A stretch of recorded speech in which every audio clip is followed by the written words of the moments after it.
একদিন হঠাৎ করেই আপনার বাসার গ্যাস শেষ, চুলা ঠান্ডা, হাঁড়ি খালি, আর বাইরে পরিস্থিতি এমন, নতুন সিলিন্ডার পাওয়া যাচ্ছে না।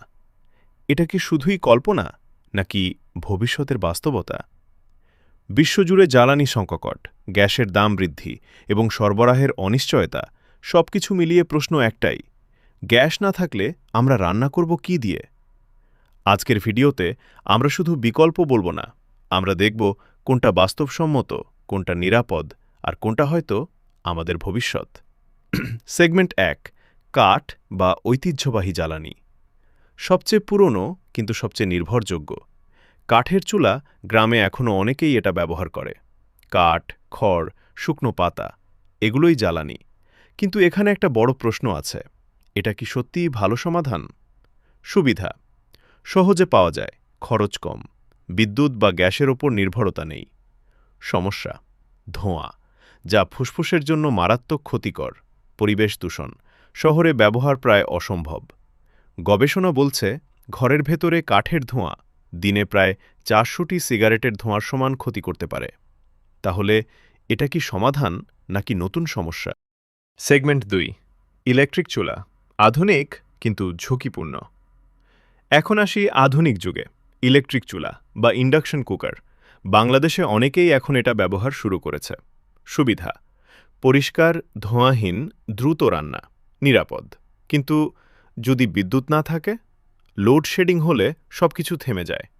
আর একটা বড় বিষয়: বিদ্যুতের বিল। ইন্ডাকশন কুকার প্রতিদিন ব্যবহার করলে মাসে বিল অনেক বেড়ে যেতে পারে। তাহলে প্রশ্ন: এটা কি সত্যিকারের বিকল্প নাকি শুধু সাময়িক সমাধান? সেগমেন্ট ৩: সৌরশক্তি, ভবিষ্যতের রান্না।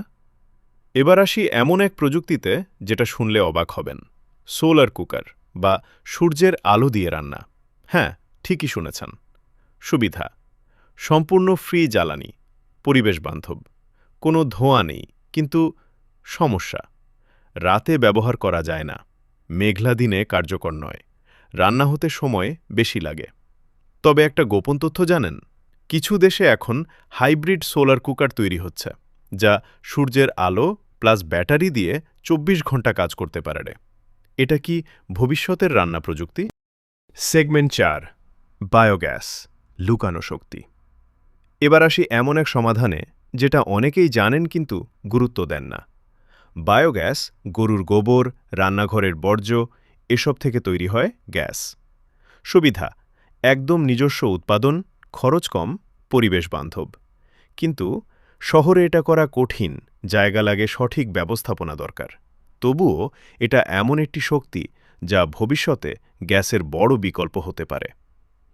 তাহলে আজকের প্রশ্ন আবার করি: গ্যাস না থাকলে কি দিয়ে রান্না করবেন? কাঠ, বিদ্যুৎ, সূর্য, নাকি নিজের তৈরি বায়োগ্যাস?